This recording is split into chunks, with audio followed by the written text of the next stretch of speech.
हमारी दुनिया के माहिरीन साइंटिस्ट का कहना है कि अब तक समंदर का 5% हिस्सा ही हम डिस्कवर कर पाए हैं और बाकी 95% हिस्से में क्या है ये कोई भी नहीं जानता।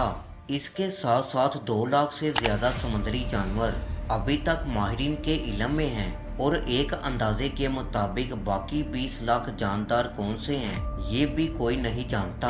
हैरानकुन बात यह है कि सिर्फ 6% जानदार ऐसे हैं जो जमीन पर रह सकते हैं और पानी में रहने वाले जानवर 94% से भी ज्यादा हैं। इस बात से ये अंदाजा लगाया जा सकता है कि हमारी जमीन के मुकाबले में समंदर कितना बड़ा है।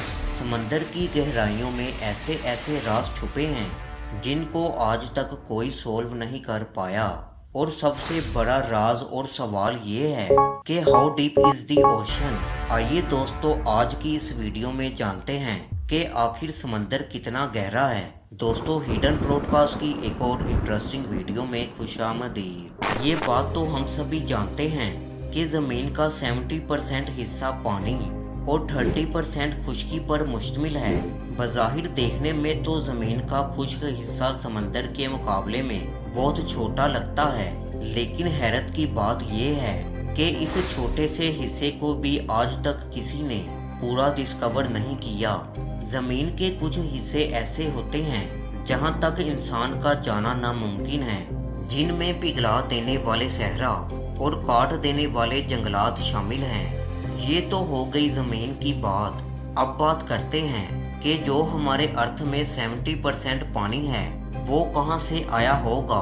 अगर इसका जवाब साइंटिस्ट से पूछा जाए तो वो कहते हैं कि लाखों साल पहले करोड़ों की तादाद में एस्टेरॉयड और कॉमेट्स पानी को अपने साथ लेकर जमीन से टकराते हैं, जिसकी वजह से आज वो समंदर की शक्ल में मौजूद हैं। लेकिन दोस्तों हम इसको जानेंगे कुरान मजीद की मदद से।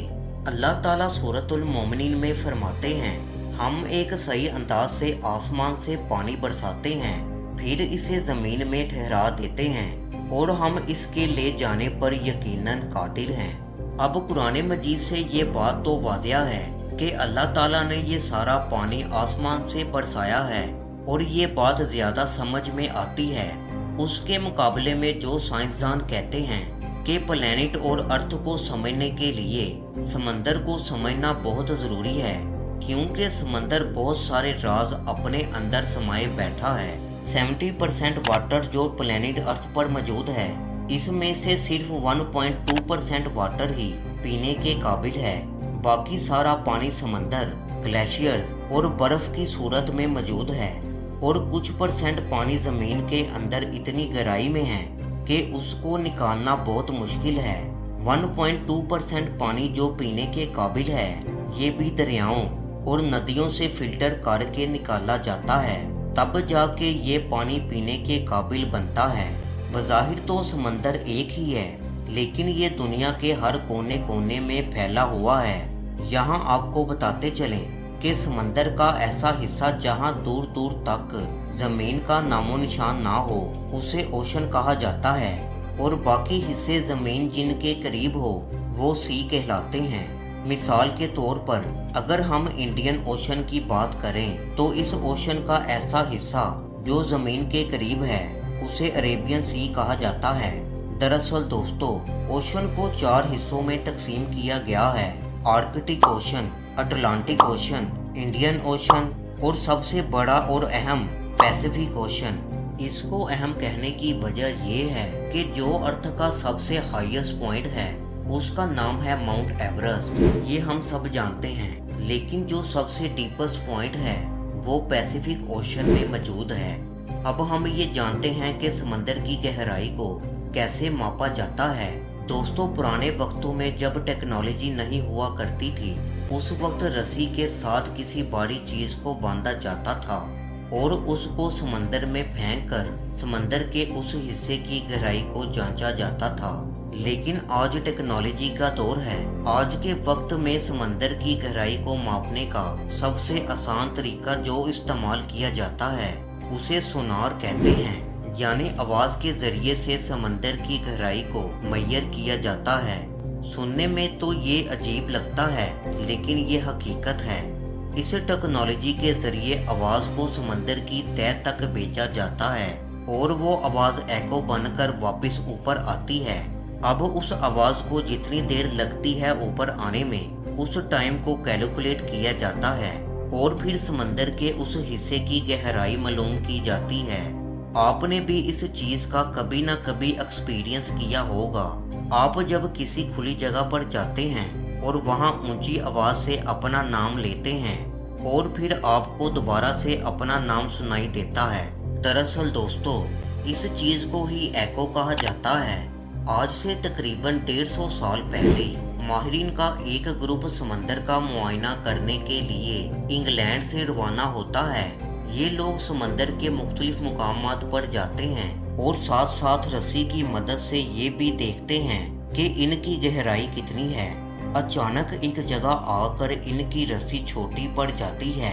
ये लोग उसके साथ और रस्सी जोड़ते हैं, लेकिन फिर भी वो रस्सी छोटी पड़ जाती है। रस्सी को और भी ज्यादा लंबा किया जाता है, लेकिन फिर से वही होता है कि रस्सी छोटी पड़ जाती है।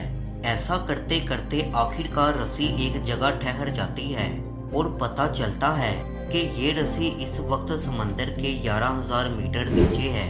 हैरानकुन बात ये थी कि आज तक ना इतनी गहराई किसी ने देखी थी और ना ही कभी किसी ने इसके बारे में सोचा था, क्योंकि आमतौर पर समंदर की गहराई सिर्फ 2 या 3,000 मीटर होती है।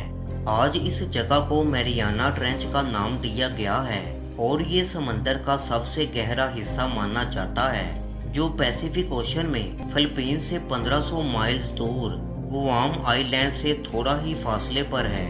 इसकी शेप क्रिसेंट की तरह है, जैसा कि इस तस्वीर में देखा जा सकता है।